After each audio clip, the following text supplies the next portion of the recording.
ازيكم عاملين ايه؟ يا رب تكونوا بخير. انا نوال محمد. لو اول مره بتشوفوني فدي القناه بتاعتي.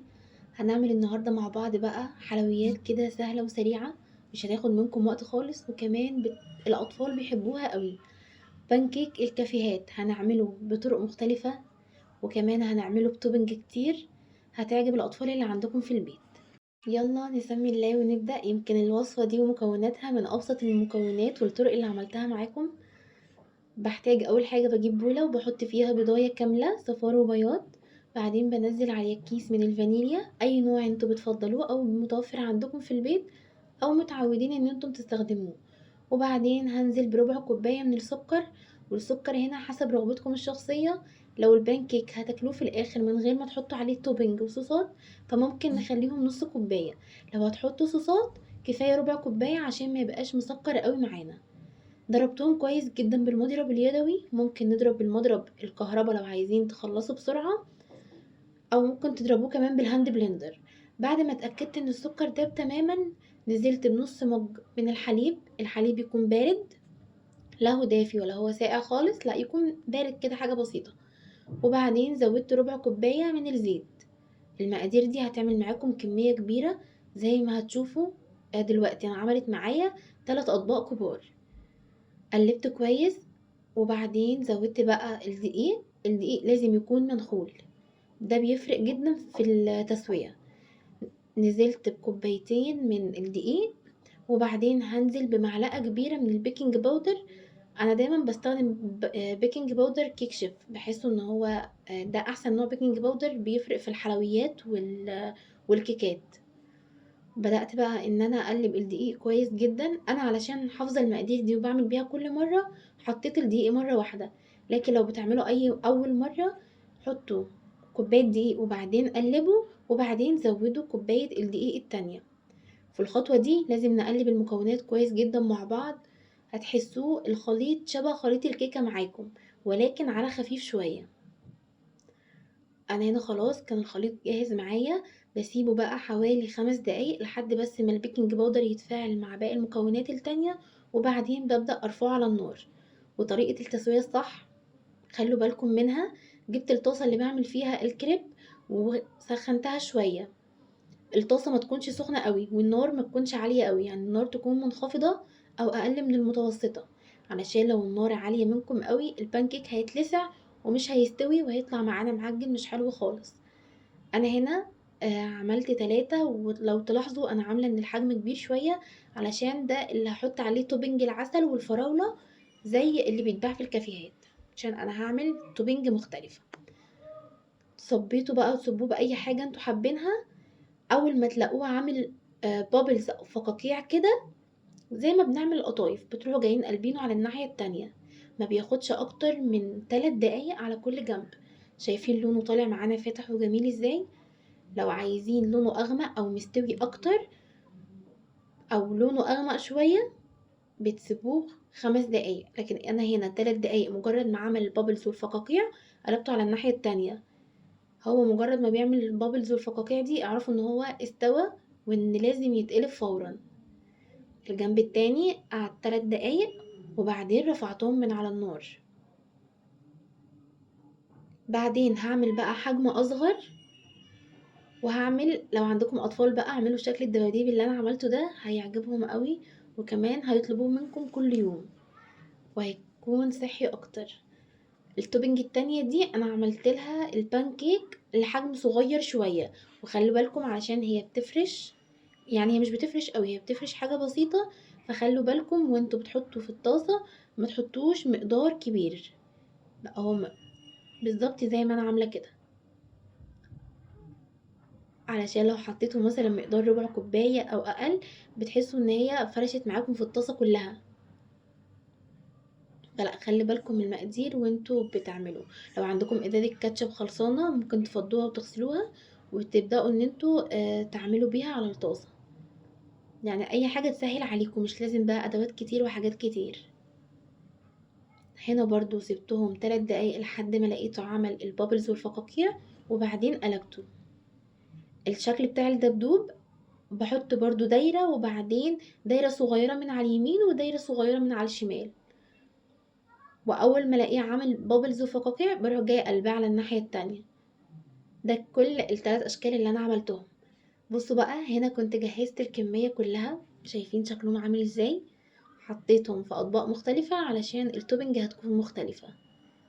تقدروا تعملوا اي توبنج متوفر عندكم في البيت، واحلى حاجه بصراحه اللي هو بالعسل والفراوله، ده اللي هو الطبق التقليدي اللي اول ما البانكيك طلع كان هو ده الطبق البانكيك بيتعمل بيه. ده شكل الدباديب عملته عشان عندي طفل صغير. تقدروا بقى تعملوا الكميه اللي انتوا عايزينها، لو العدد كبير ضعفوا الكميه. هبدا اجيب بقى صوصات. عندي هنا صوص بيستاشيو، وصوص لوتس، وصوص كندر. ممكن تجيبوا شوكولاته. الصوصات دي كلها انا مستخدماها من كواليتي تارجت. دي احلى صوصات بجد يا جماعه، ممكن تجربوها. يعني انا جربت انواع كتير، ولكن دي بصراحه ظبطت معايا، وفعلا كريمه كل طعم مظبوطه قوي. هبدا ان انا اخد معلقتين صغيرين من كل صوص واحطه في طبق علشان ابدا ان انا اخففه وازين بيه البانكيك. طريقه تخفيفهم ازاي؟ هقول لكم دلوقتي. انا كنت مستخدمه البيستاشيو واللوتس من كواليتي تارجت، ولكن صوص الكندر كنت مستخدماه من شركه لذت، برضو حلو ومش وحشه. هبدا بقى ان انا احط معلقه زيت كبيره على كل طبق، وابدا ان انا اخفف الصوص ده. لو حسيتوا ان الصوص لسه معاكم تقيل، بدخله الميكرويف 15 ثانيه. 15 ثانيه، خلوا بالكم، يعني اللي هو يدوب يشم الحرارة، او الحرارة طوله، وبعد كده خلاص. او حمام بخار على البوتاجاز عادي، مش اكتر من كده علشان التوبينج ما يخرطش معاكم او تحسوا ان هو باظ. لو اول مرة تعملوه، زودوا الزيت بالتدريج، يعني معلقة صغيرة في الاول، وتبدأوا ان انتوا تقلبوه وتفكوه، وبعدين المعلقة التانية. انا علشان بستخدمه دايما، فبستخدم كمية الزيت كلها مرة واحدة. اول ما تبداوا تضربوه او تسيحوه، هتحسوا ان هو خلاص يعني ظبط معاكم جدا. اهم حاجه بس نقلبه كويس علشان ما يبقاش فيه اي تكتلات، او يكون فيه لسه يعني الكتل مسحتش. ده كان اول توبينج معايا اللي هو توبينج اللوتس. خلاص كان جاهز معايا تقلبتين تلاتة وظبط معايا على طول. البانكيك بقى ميزته ان هو مش بياخد منك وقت خالص، مش لازم يعني مش لسه هنقعد نعجن ونسيب الحاجة تخمر.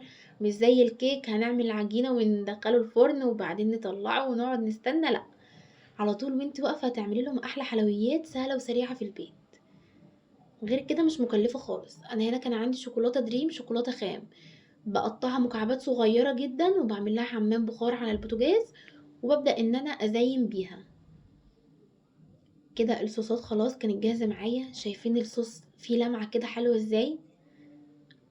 ده دليل ان القوام بتاعه مظبوط وان احنا عملناه صح. هبدأ بقى ان انا ازين كل طبق.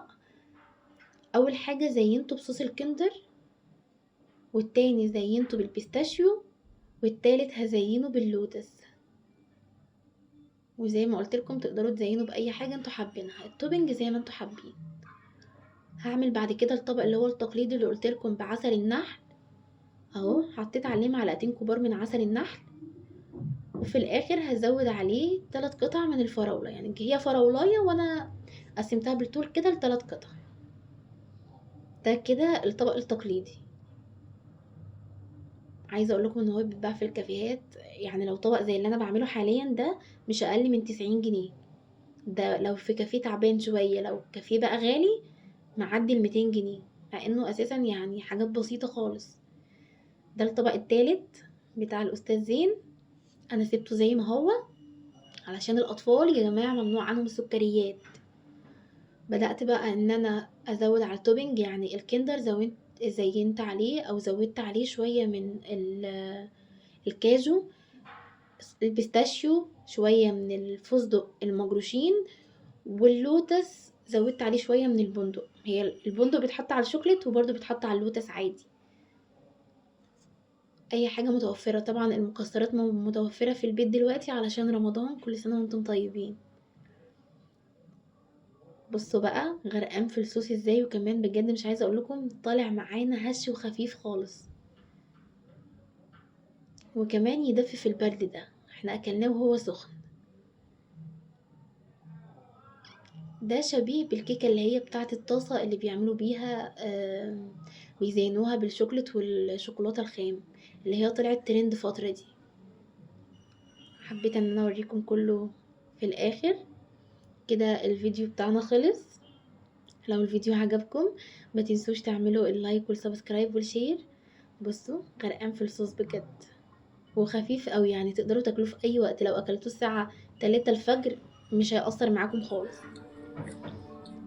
استنوني كل يوم في اكلة جديدة وفيديو جديد، اشوفكم على خير.